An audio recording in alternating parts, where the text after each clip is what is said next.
Rêver à demain, imaginer un futur à hauteur d'enfant. Pour la jeunesse de Mayotte, c'est plus difficile qu'ailleurs. Demain, c'est loin. L'urgence du quotidien s'impose. Manger, aller à l'école, se sentir en sécurité. À Paris, le défenseur des droits Jacques Toubon a su en parler avec force. Ils sont les oubliés de la République. Qu'ils soient français ou d'ailleurs, ces enfants sont là, cabossés mais debout, face à nous. Il n'y a pas de travail, quoi. On juge mon image. Mais ils ne savent pas ce qu'on a au fond de nous. On juge mon image.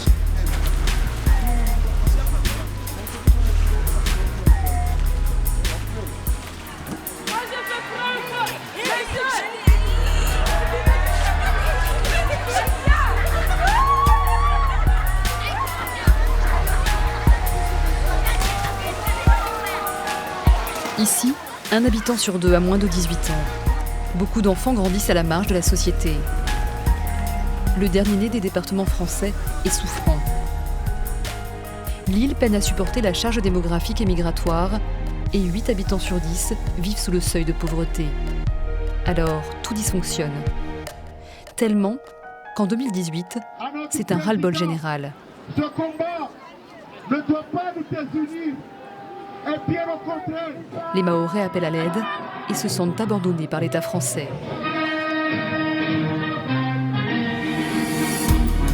Pour leur répondre, Paris décide d'un grand plan d'avenir pour Mayotte. Malgré l'importance de ces mesures, à ce jour, l'écart entre les aspirations des jeunes et les opportunités qu'on leur offre reste abyssal. Et pour la jeunesse la plus fragile, survivre et s'en sortir peut parfois pousser à tout, quoi qu'il en coûte.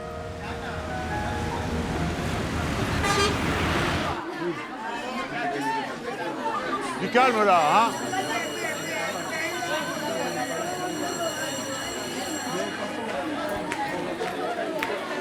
Tous les matins, dans les rues de Mayotte, des cris d'enfants résonnent.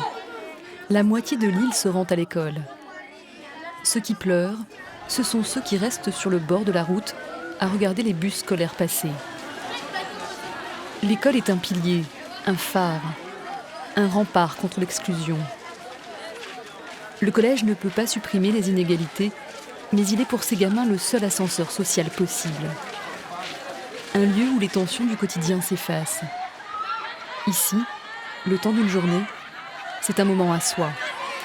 Je crois que l'école est vécue comme un sanctuaire, en tout cas un endroit où on vit en sécurité, structurant parce que nous avons des procédures, hein, on a un emploi du temps quotidien, hebdomadaire, annuel, qui rythme la vie d'enfant dans un milieu où on va au-delà de l'action pédagogique, hein, puisqu'il y a un projet éducatif qui intègre en particulier les questions de santé et les questions sociales.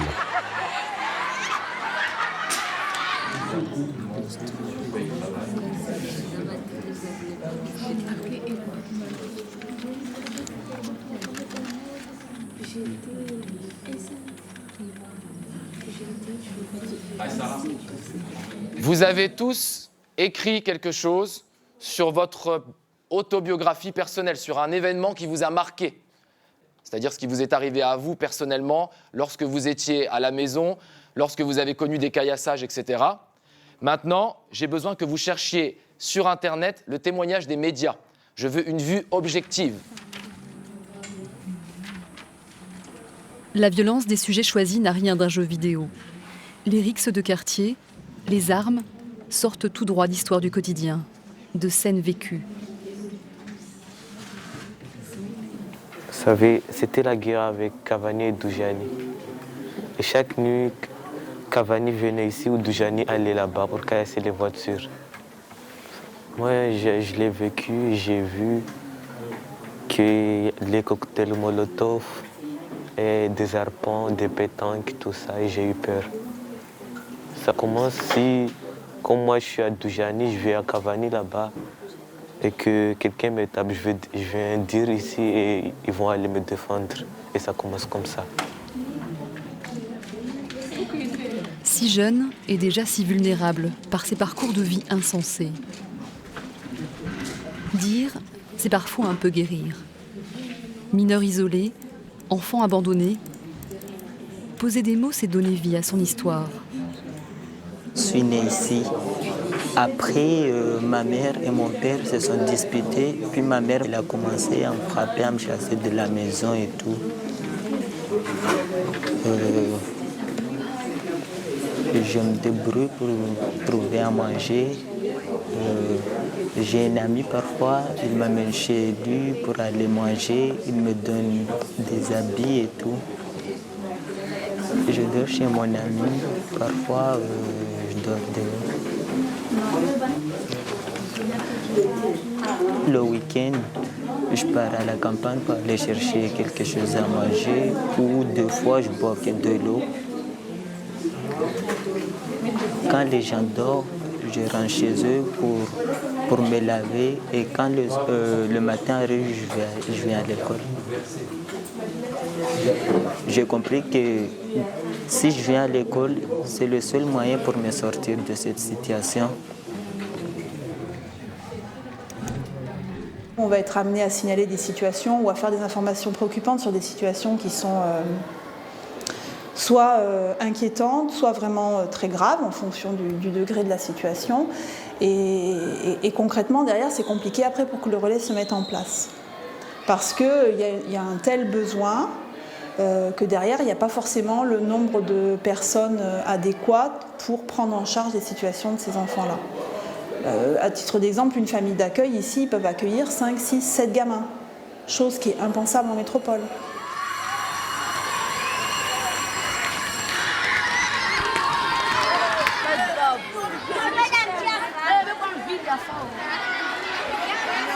C'est l'heure de la collation, un moment extrêmement attendu. Les ventres vides gargouillent. Un bout de pain, un morceau de fromage, une compote ou un fruit. Pour certains d'entre eux, ce sera le seul et unique repas de la journée.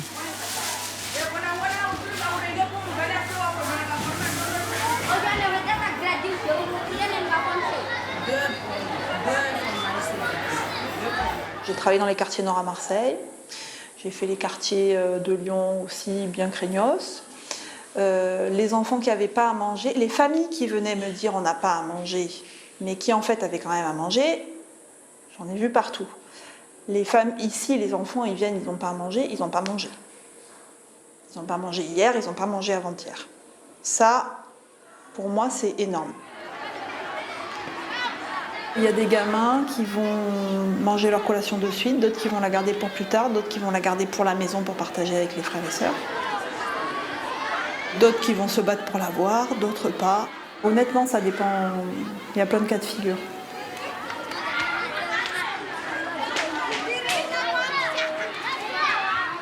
Il y a quand même des gamins qui vivent de l'insupportable.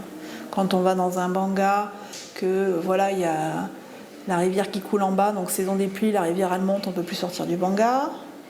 Ou alors si on sort, voilà, on a l'eau jusque-là, pas d'électricité, pas d'eau. Enfin, je veux dire, ce sont des conditions de vie qui sont quand même insupportables, inhumaines. Moi, je me souviens, la première visite à domicile que j'ai faite, j'ai dit, mais même pas pour nos poules, on met ça.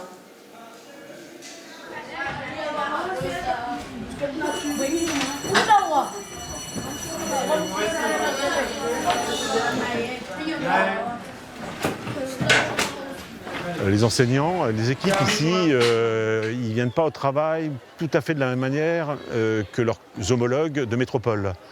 Je crois qu'ils sont investis d'une mission. C'est pas de la démagogie de le dire. Ils savent parfaitement qu'ils participent de la construction du territoire. Et ça change tout. Il avait une voix magnifique. Alors, la princesse qui était sur le bateau, voilà la belle princesse, entendit Bako chanter. Et elle tomba amoureuse de sa voix. Ce que je vais vous demander, vous avez le texte en français et le texte en shimao. J'aimerais que vous cherchiez dans le texte en français en shimaoré du vocabulaire. D'accord ? Chercher des mots de vocabulaire peut parfois relever de l'exploit pour ces écoliers. À Mayotte, un enfant scolarisé sur 3 a des difficultés pour lire et écrire le français. Le taux d'illettrisme est le plus élevé de France. Leur langue maternelle ne leur suffira pas pour s'assurer un avenir professionnel. C'est le revers de la médaille. L'apprentissage du français est indispensable pour échanger avec les administrations et donc s'intégrer dans le Mayotte de demain.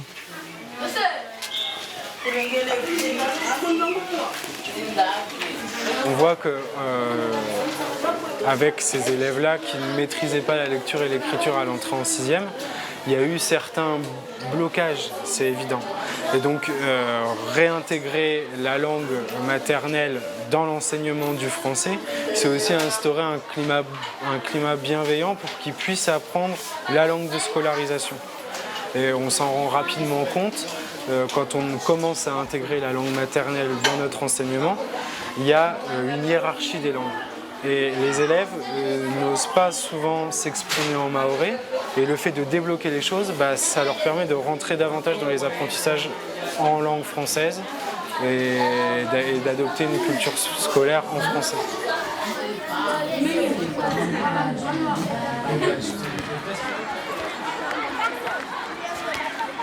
En apparence, s'échanger quelques balles semble un jeu d'enfant. Pourtant, à la rentrée scolaire, l'école cristallise de vives tensions communautaires.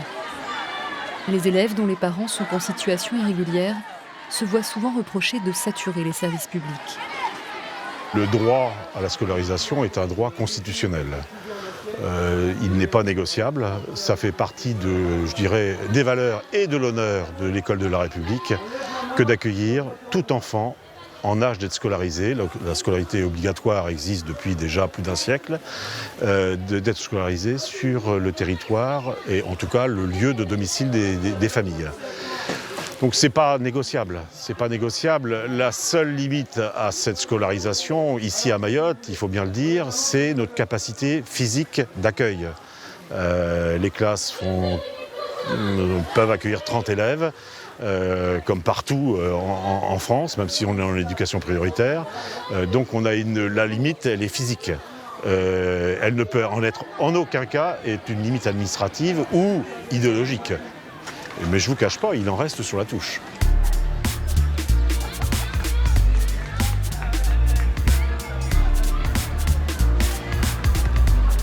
Quand on reste sur la touche, le quotidien se fait dans la rue. Et quand on n'a rien, parfois même pas de parents, on vole pour manger. On agresse pour quelques euros. Des histoires de vie devenues presque banales à Mayotte. Ces mineurs qui ont basculé sont pris en charge par la protection judiciaire de la jeunesse. L'objectif, parer aux besoins vitaux, assurer un suivi éducatif pour les remettre sur les rails. La dernière fois qu'on s'est vu, ça devait être au mois de septembre, à peu près. Ok. Tu avais fait la rentrée en seconde CAP Espace Vert. Et on se voit aujourd'hui dans le cadre de ta mise sous protection judiciaire pour faire un petit point et savoir un peu comment ça se passe. À la maison. Avec les autres enfants, ça va ? Ça va, ça se passe bien. Donc vous êtes 7 en tout ? Oui. Il n'y a pas beaucoup de place, non ? Il n'y a pas beaucoup de place. Il y a 2 pièces. En fait, nous, on a notre ghetto. Votre ghetto ? Oui, nous 3. Nous, on a notre ghetto. T'appelles ghetto un petit banga à côté ? Oui. Et les autres, ils dorment avec la maman et le papa là-bas. D'accord. Ok. Et vous avez l'eau et l'électricité là-bas, sur place ? Oui. Tu me disais la dernière fois, quand on s'est vu, que c'était compliqué d'avoir à manger tous les jours à la maison. Comment c'est maintenant ? Maintenant, toujours c'est pareil. Des fois on mange, des fois on mange pas.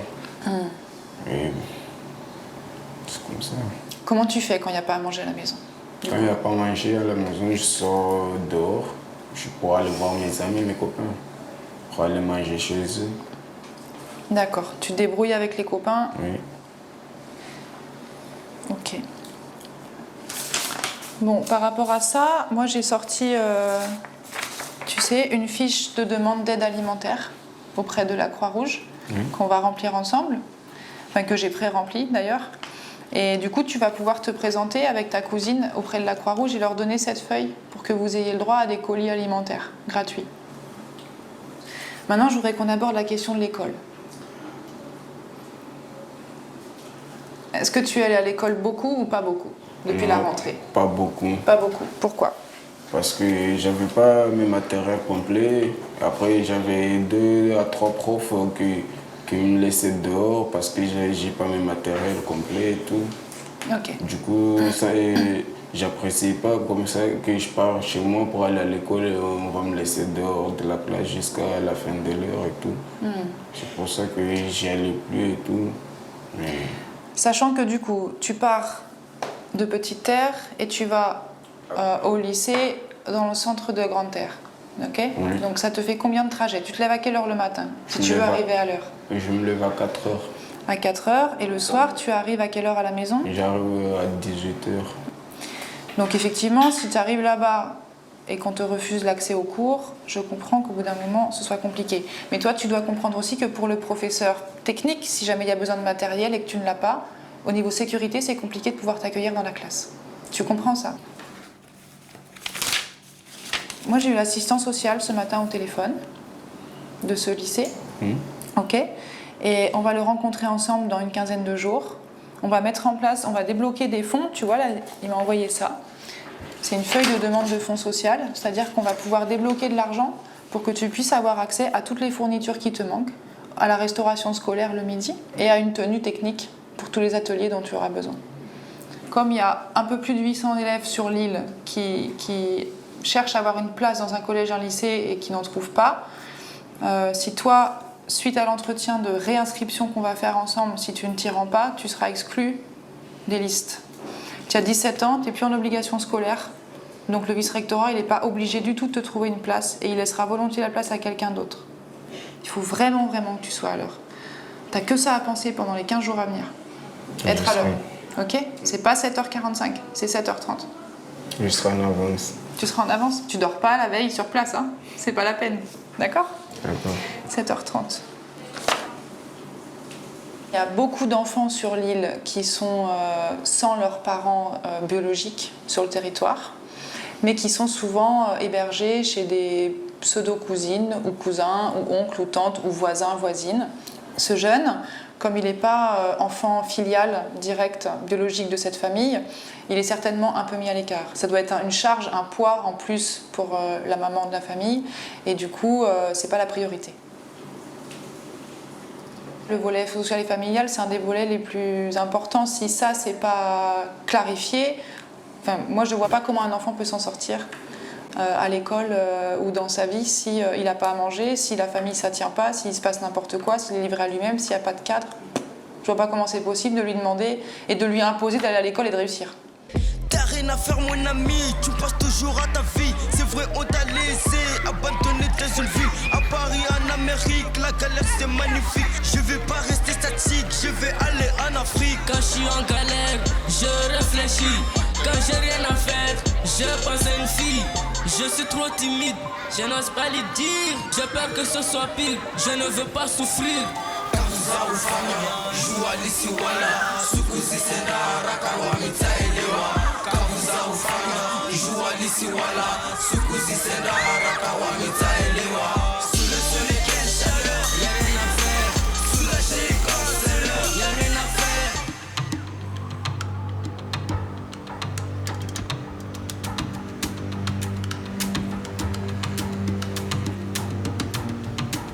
Voici Kawéni, le plus grand bidonville de France. La très forte migration venue des îles voisines a conduit au développement de ces abris de fortune, surnommés ici les bangas. 7 à 8 personnes s'entassent dans 1 ou 2 pièces, souvent sans eau potable et sans assainissement. Si l'eau manque à la maison, ses habitants la craignent à la saison des pluies. Les coulées de boue ont plusieurs fois été mortelles. Cette extrême pauvreté n'est pas rare à Mayotte. 1/3 de sa population vit dans ces conditions, concentrées en majorité ici.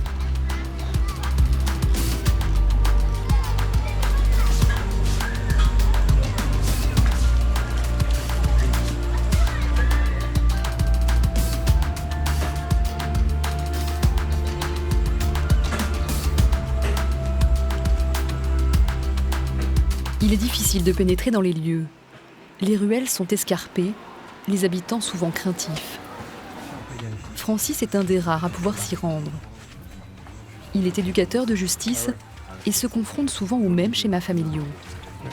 Des mères désemparées ou résignées, avec des enfants mineurs qui fuguent et qui échappent à toute autorité. Ce matin ne fait pas exception. Une mère abattue va le recevoir. Son fils a déserté le domicile familial et a sombré dans la drogue. Il consomme du bangui, le cannabis local, et de la chimique, une drogue de synthèse mortelle, un fléau à Mayotte. Bonjour. Bonjour. On a essayé d'appeler à plusieurs reprises, mais on ne vous a pas eu. Alors, moi je suis très très embêté et c'est pour ça que je suis venu parce que voilà, il ne vient plus à mes rendez-vous, ça fait facilement 1 mois qu'il ne vient plus et ça devient dommageable parce qu'en plus on est sur la réflexion de ses papiers, il doit fournir un certain nombre de papiers, il ne vient pas. Et on risque de se retrouver dans la même situation que la fois où il était arrêté par le CRA, il était à 2 doigts de se faire expulser, quoi. Je lui dis d'y aller, mais il me demande de lui donner de l'argent alors que je n'en ai pas. Quand j'en ai, je lui en donne. Quand je n'en ai pas, je ne lui en donne pas. Il me répond, alors comment je fais pour aller à ce rendez-vous? Et moi, je lui dis, comment est-ce que je peux faire? Je ne travaille pas. Alors comment avancer de l'argent? Il se plaint aussi de ne pas avoir de vêtements. Je lui dis aussi, tu vois la situation dans laquelle on vit, ouvre les yeux. J'assume seul le rôle de papa et de maman. Toi qui es grand, tu dois faire des efforts et donner un sens à ta vie. Assure ton avenir, écoute ce que l'on te dit, obtiens tes papiers, suis une formation. Avance et à ton tour, tu pourras m'aider, moi qui suis ta mère. Mais ce qui me surprend, c'est que parfois, souvent d'ailleurs, les dernières fois, je lui donne de l'argent, je lui paye l'aller, le retour, et souvent pour les rendez-vous suivants, je lui donne parfois aussi de l'argent, l'argent du taxi pour qu'il puisse venir. Moi j'ai appelé Jacaranda, où il doit être suivi, il ne va pas non plus aux rendez-vous médicaux. Alors c'est peut-être parce que quand ils ne vont pas aux rendez-vous médicaux, c'est parce qu'ils ont encore assimilé de la drogue et ça se verra lors des examens. Est-ce qu'il recommence à fumer de la drogue, du cannabis, de la chimique? Est-ce qu'il boit? Oui, ça lui arrive. Il a le temps de retrouver des copains qui lui en donnent. Mais comme on ne se voit pas, je ne sais pas à quel rythme. Je ne sais pas s'il continue ou s'il a arrêté. Et donc, ce qui est dommage, c'est que moi, je suis obligé à un certain moment de fournir donc des écrits au magistrat et d'avertir qu'il ne vient plus me voir et savoir qu'on l'a perdu et qu'il ne respecte pas ses obligations, ce qui peut le ramener en prison. Alors, elle disait tout à l'heure que ses frères arrivent à le voir de temps en temps. Est-ce que ses frères peuvent lui transmettre le message de venir me voir très rapidement au service? Parce que s'il est encore éligible pour l'instant, le magistrat peut très bien arrêter les mesures et là, dans ces conditions, on ne pourra plus intervenir et là, il sera expulsé. Est-ce qu'elle a des questions? Oui, j'ai une question. Dans mon foyer, j'ai un problème. Je n'ai pas de papier alors que j'ai des enfants qui sont nés ici. Je ne peux pas justifier d'une adresse fiscale. J'aurais voulu savoir s'il serait possible qu'il m'aide au niveau des papiers pour obtenir un titre de séjour et que je puisse vivre avec ma famille. J'ai peur des autorités, de la police. Déjà, dans un premier temps, ce qu'elle peut faire, c'est essayer d'avoir tous les certificats scolaires de tous les enfants. Une fois qu'elle les aura, elle peut peut-être venir nous voir, notamment pour les enfants. Cette histoire de famille n'est pas isolée, mais paradoxale. L'enfant mineur peut circuler librement sur le territoire, la maman, non. Tous les déplacements sont trop risqués ou trop éloignés quand on est sans papier.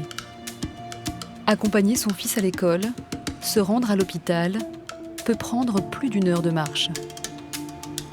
Des trajets où la peur de se faire contrôler par la police de l'air et des frontières, la PAF, conditionne souvent le choix de rester au bidonville. Et même lorsque l'on dépasse cette crainte, les risques pris sont parfois inutiles. La plupart des dispensaires sont saturés, les familles ne sont pas certaines d'être reçues. Les consultations sont gratuites pour les enfants. Il faut compter entre 10 et 30 € pour un adulte qui n'a pas de couverture sociale. Une petite somme au regard du service rendu, mais comment l'envisager quand on vit avec moins d'1 € par jour ?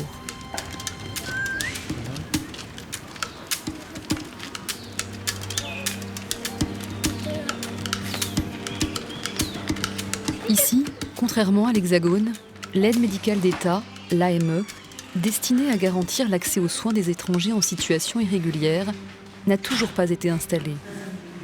Alors Médecins du Monde reste souvent le seul moyen pour se faire soigner gratuitement.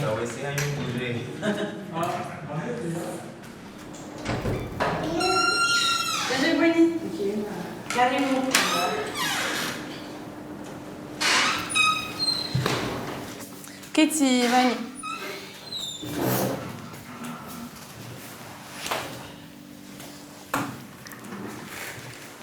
Alors aujourd'hui, on se revoit, du coup, on voit votre enfant, parce qu'on l'avait vu il y a quelques semaines, et il avait un gonflement.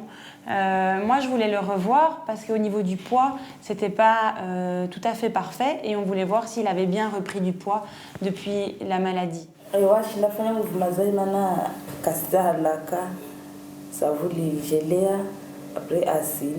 La maman, il dit que c'est déjà dégonflé, comme tu le vois maintenant.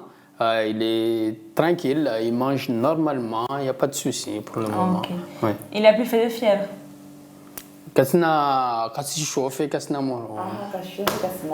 D'accord, il y a rien. Ok, d'accord. Alors on va recontrôler son poids. Vous pouvez juste le débarrasser, enlever le petit t-shirt.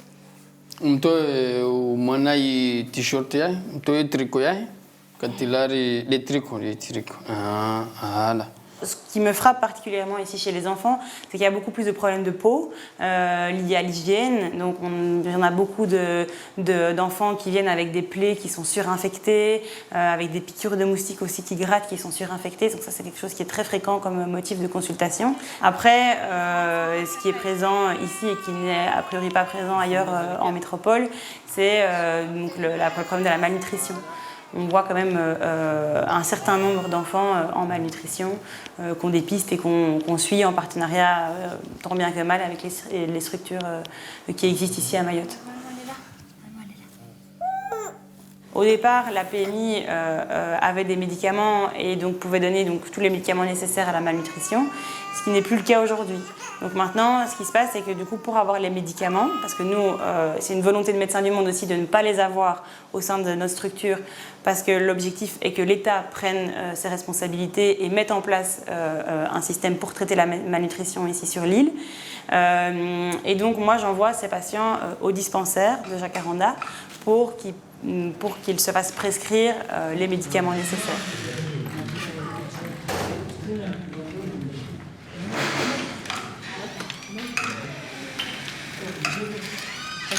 Les enfants qui sont hospitalisés pour malnutrition sévère, ils sortent de l'hôpital et à ce moment-là, il n'y a pas un grand suivi qui est réalisé. Donc, idéalement, ils devraient aller à la PMI et la PMI devrait les suivre toutes les semaines pour vérifier la bonne observance du traitement. À Mayotte, tout tourne beaucoup. Il y a un gros turnover des équipes, il y a un gros turnover au niveau des façons de faire les choses.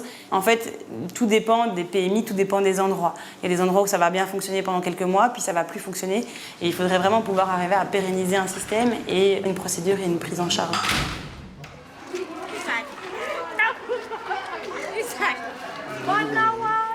La protection maternelle et infantile de Mayotte est la plus importante de France. 80% des mères et des enfants de moins de 6 ans se rendent dans ces centres médico-sociaux. Les personnels de santé, médecins, infirmiers, sages-femmes, sont en sous-effectif. Malgré l'enveloppe de 120 millions d'euros débloquée par l'État en 2018, la mise à niveau de la PMI est difficile. Avec un taux de mortalité infantile et maternelle 4 fois plus élevé qu'en métropole, la situation sanitaire et sociale reste préoccupante sur le territoire.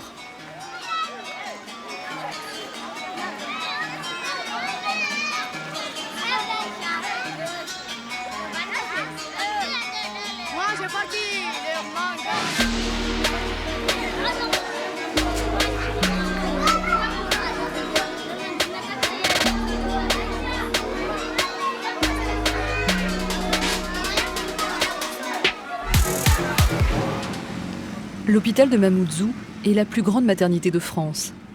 Plus de 9500 bébés y naissent chaque année. Beaucoup de parents sont très jeunes, parfois même mineurs. Ils sortent tout juste de l'adolescence, ne savent pas faire. Pour asseoir leur autorité, ces jeunes parents reproduisent alors le schéma éducatif qu'ils ont eux-mêmes reçu.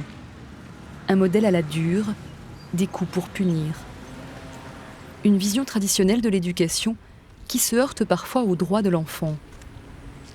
Quand on est maman à 16 ans, on peut perdre pied. Et quand la situation le nécessite, le juge ordonne alors des mesures pour que ces jeunes parents changent de comportement. Bon, comment vous voyez-vous, parents, ou par exemple, est-ce que toi, avec ton enfant, il y a un souci particulier? Des fois, s'il fait des bêtises, je le frappe.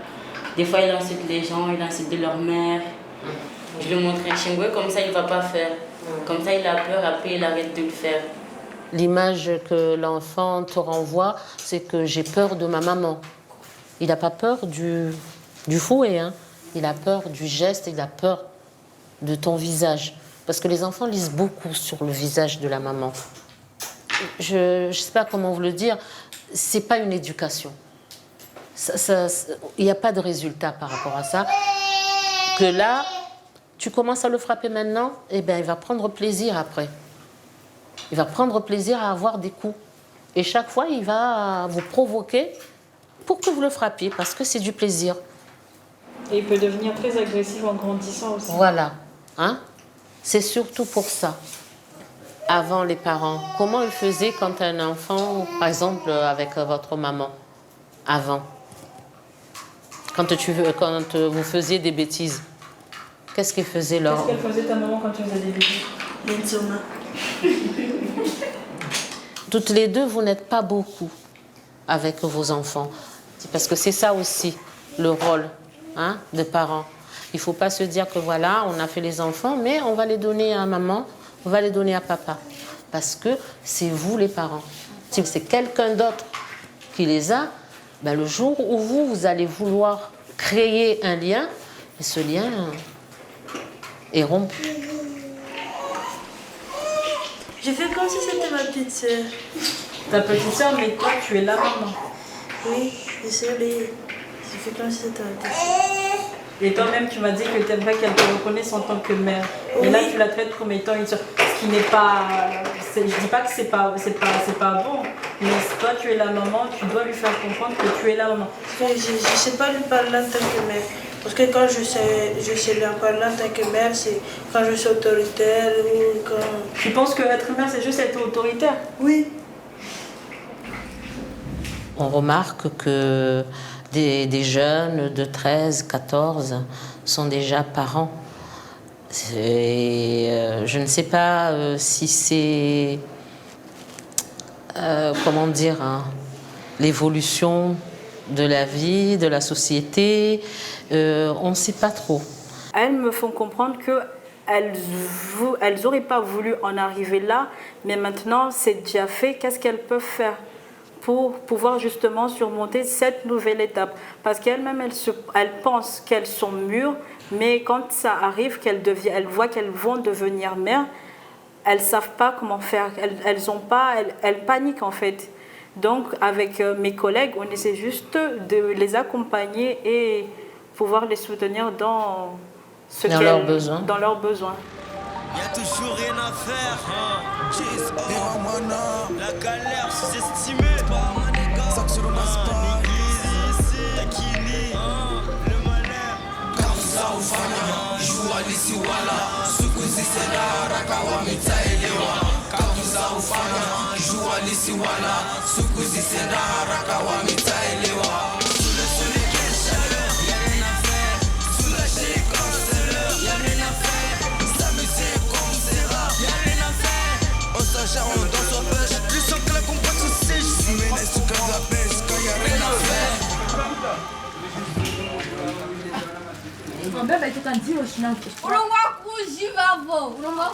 Hormis l'école, il n'y a rien à faire. Et plus de 5000 enfants n'ont même pas la chance d'y aller. livrés à eux-mêmes, sans perspective d'avenir. Rien pour demain. Alors que faire? Quoi faire? Seules les associations leur ouvrent leurs portes, la seule porte d'entrée pour s'en sortir.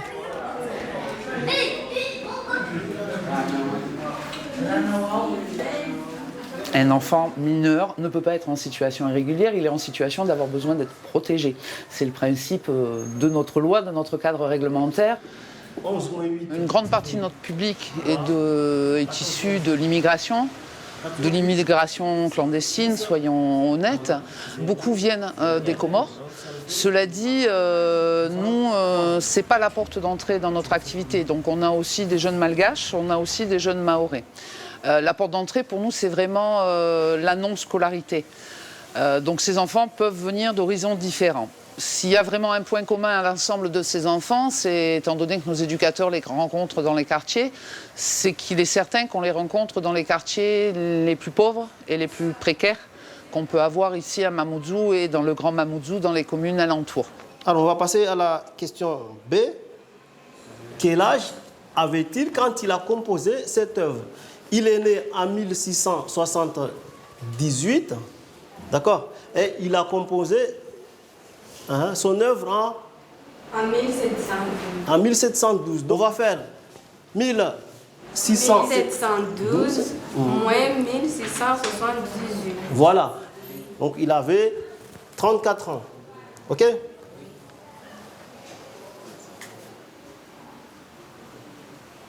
Là, on prend vraiment les bases, quoi. Donc, je les ai eus.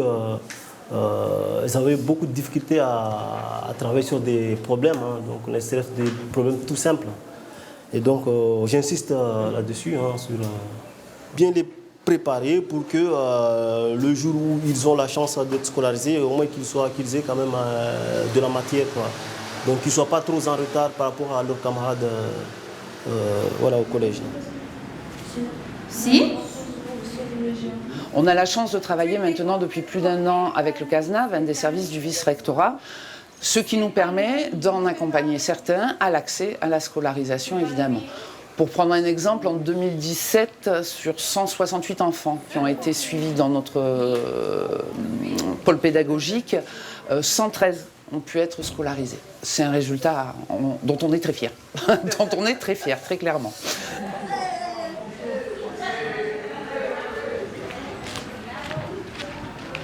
Après se pose la question des plus vieux, les 16-25 ans. La scolarité n'est plus obligatoire. On n'est pas en capacité de leur proposer grand-chose, alors que ce soit nous, apprentis d'Auteuil ou Mayotte en général, très clairement. Ce sont des enfants qui, au vu de leur situation, de toute manière, ne peuvent pas être positionnés sur la formation continue, ne peuvent pas s'inscrire auprès de Pôle emploi, de la mission locale, donc n'ont pas accès à de la formation, à défaut d'avoir accès à de la scolarisation et de la formation professionnelle au sein du parcours scolaire, quoi, dans un cursus classique. Pas grand-chose. Je ne vois pas comment le dire autrement parce que...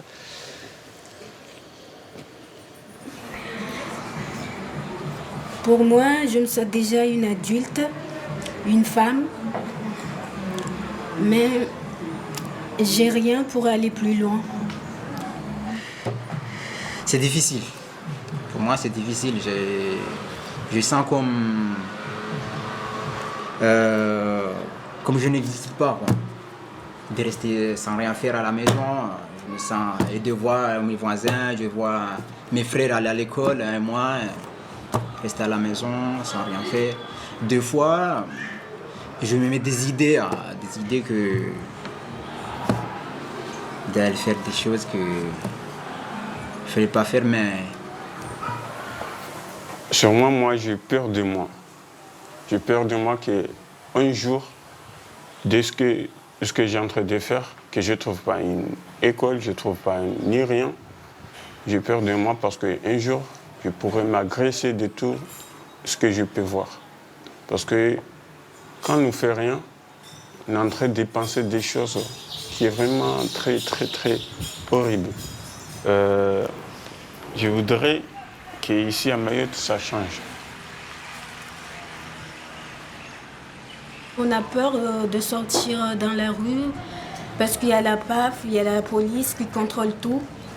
Moi, on m'a déjà arrêté 3 fois. J'ai sorti pour aller accompagner ma tati qui partait en voyage. Ils étaient sur la barge, un petit terre là-bas. Ils fouillaient partout, ils fouillaient tout le monde. Et moi, j'avais très peur qu'on m'arrête pour on me demande si j'ai des papiers ou pas. Et moi, je n'en ai pas. J'étais juste dans le coin pour y échapper. Et à chaque jour, j'ai pris pour que la préfecture nous aide vraiment, qu'on s'en sort bien. Des fois, les Maoris, ils ont raison de réclamer à propos des étrangers. Parce que l'île, il est trop petit, on ne peut pas se grouper tout le monde ici.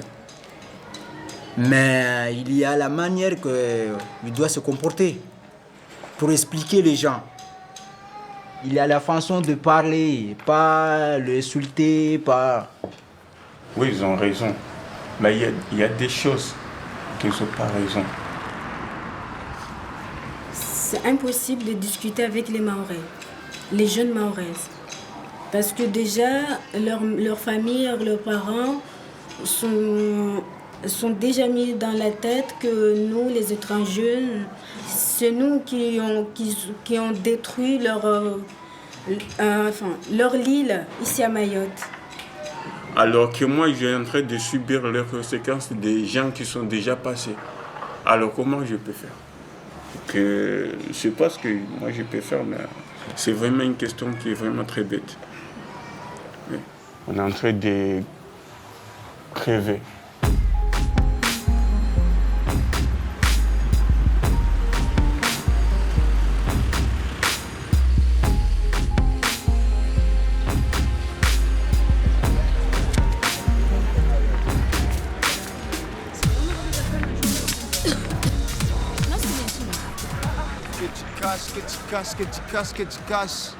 Que tu caches, bonjour. Le problème de Mayotte, à Mayotte, les jeunes ne sont pas aidés, quoi. Il y a des travailleurs à Mayotte, mais les politiciens et le maire, ils nous font pas de confiance, quoi.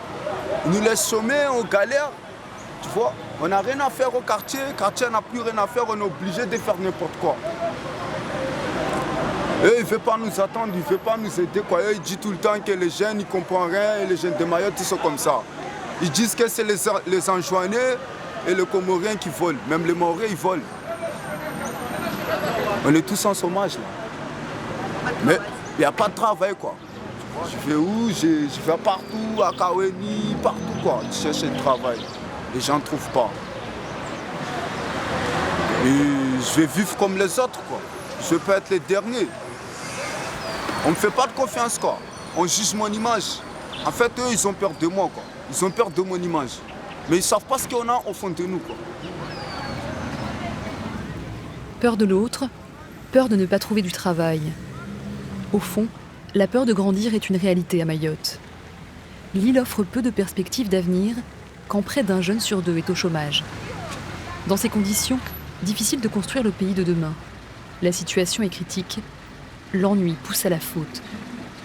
Face à cette violence de rue, l'incarcération des mineurs n'est pas forcément la réponse adaptée. Dans ces bureaux de la protection judiciaire de la jeunesse, on casse plusieurs clichés. D'abord par les chiffres. Seuls 10% des mineurs délinquants sont étrangers. Puis par les actions menées. On mise sur l'éducation et le social pour réinsérer. Une des inquiétudes du moment, c'est le phénomène de bande.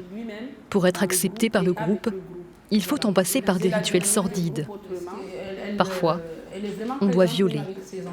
Les enfants victimes deviennent à leur tour agresseurs. Donc c'est un jeune que personnellement j'ai rencontré 3 fois. Voilà, il est passé en audience la semaine dernière. Il a été jugé sur des faits de vol avec violence. Alors c'est un gamin, physiquement, il est assez petit de constitution. Et en fait, il a toujours été avec des grands. Donc j'imagine aussi pour être protégé, etc., etc. Et du coup, du fait qu'il soit le plus petit, c'est toujours lui qui a posé les actes les plus graves. C'est à lui qu'on donne le couteau, c'est à lui qu'on...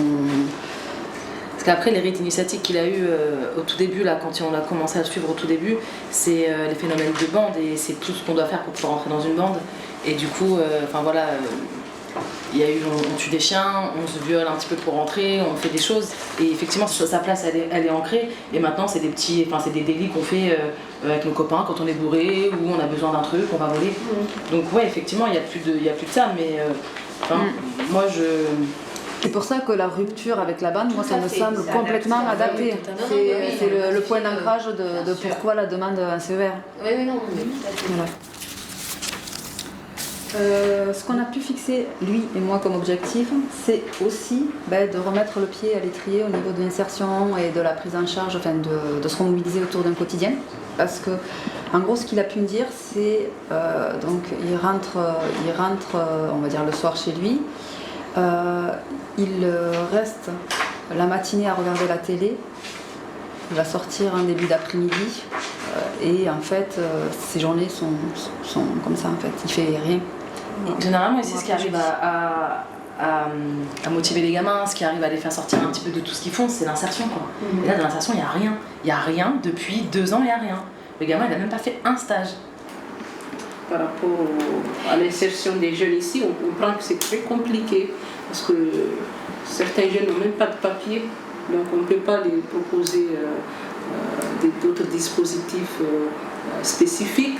Donc les structures sont limitées, donc il y a très peu de place, il y a des listes d'attente infinissables. Donc voilà, il y a tout ce contexte qui je pense, est à prendre en compte, qui fait qu'au niveau de l'insertion, on rame. Passer du tribunal à l'insertion professionnelle, pas si simple à Mayotte. La protection judiciaire de la jeunesse a mis en place ses propres chantiers d'insertion. Tu vois, tu as des petits crans, tu les vois les petits crans là? Alors peut-être, tu vois, fais un peu comme moi là. Tu vois, elle est trop ouverte la tienne, tu vas t'embêter. Un dispositif pour que ces jeunes éloignés de l'école ou de la formation prennent un nouveau départ dans la vie. Tu vois, regarde, hop, on le positionne bien. Voilà, et là, il faut en même temps que tu vois que tu l'enfonces la trompe. Tu vois? Voilà. Si derrière les jeunes, on présente la fabrication d'un bateau comme un objectif final, notre objectif, c'est d'abord l'insertion, ce qui fait que derrière tous les savoir-faire qu'on travaille, il y a énormément surtout de savoir-être. C'est avant tout de leur apprendre à travailler en équipe, respecter le matériel, les outils, être capable de travailler, ce qui n'est pas leur habitude, travailler sur des tâches laborieuses et longues, qu'il faut continuer, même si on n'en a pas envie. Ah, alors, il va se positionner dans ce sens-là. Ouais. Ah, t'as oublié la rondelle, hein? Ouais, tu as vu? Tac. C'était dans ce sens-là? Ouais, t'as raison. Alors même si, pour des jeunes qui, pour beaucoup, sont déscolarisés depuis des années, c'est un petit peu compliqué de leur faire prendre un rythme. Ce sont des étapes indispensables à atteindre avant de pouvoir passer à la suite. Tiens, vas-y, glisse le truc dedans. Oh, attends. On travaille énormément l'estime de soi, la revalorisation du jeune, puisque beaucoup arrivent ici convaincus qu'ils ne sont pas capables de faire ça. Moi, je suis favorable au travail, c'est la santé, ou en tout cas, c'est la santé de l'esprit. Ce qui fait que, en règle générale, par toutes ces années d'expérience, plus j'arrive à occuper intelligemment les jeunes, eh bien, plus ça se passe, mieux ça se passe, plus ils sont agréables, et preuve que finalement, c'est bien l'oisiveté qui pose problème.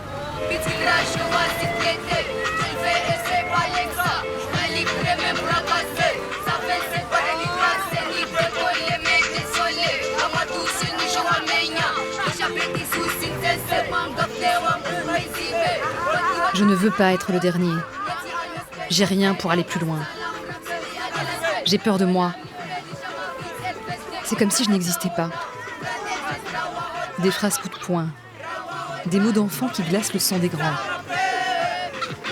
Quand on ne trouve pas sa place, ou quand on n'a pas sa place dans la société, le désespoir nourrit un sentiment d'injustice et de révolte. Et quand ces gamins basculent, les conséquences sont dommageables pour tous. Mayotte a besoin de talents, de forces vives qui viennent grossir les rangs de ceux qui font déjà beaucoup. Pour qu'enfin cette génération d'oubliés de la République soit aussi l'avenir du département. La tâche est immense, mais la mission est belle. Je m'appelle Kader, je n'ai rien à faire. J'écoute la musique pour zapper la galette. Il n'y a rien à faire, je joue au loup. Avec mon pote Ali, on va voir les kangourous. Quand j'ai rien à faire, je vais me baigner. Fais du salto dans la mer, faire du dévoulé. Tranquille, posé, on joue au foot. Match volé, on se fait la faute. Joue à l'ici, voilà.